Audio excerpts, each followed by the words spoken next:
My story is not unique in any stretch. It's just basketball's in it.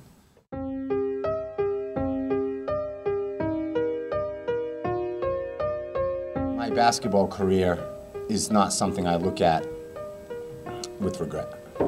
I used to. I used to when I was getting high. It gave me the opportunity to do this. That being said, I think it's important to share from beginning to end, to show you the unnatural and natural transition in drug abuse and how fast things can turn. You know, I did drugs in every country. The drug outweighs the worry.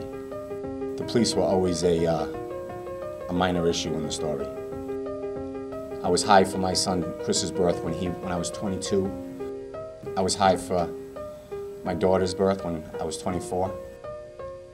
When I went back to the facility the next day, the man told me that I should call my wife and cut ties. To tell my wife to tell the kids that I died in a car accident. That I should play dead for them and let them live. I haven't been high since.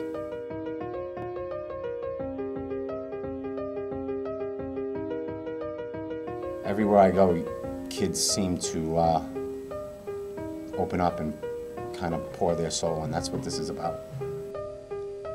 I think once it gets easy for me, I won't do it anymore. So it never gets easier. In my wildest dreams, I would have never thought that this would have turned into this. It's been an amazing blessing.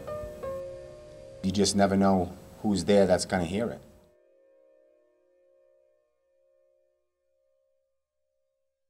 As college athletes, you know, I can speak from that perspective. Like, we have to realize that every choice, it doesn't just affect ourselves personally, it affects our teammates, it affects our families, it affects the universities and the other organizations that we represent. So, yeah, it was an awesome story. Yeah, I think it starts small. You know, it starts with just you know, when you talked about alcohol and marijuana and how that leads into things. I think that's the most important thing is, you know, when these kids start into something, they don't think it's going to end up the way he ends up.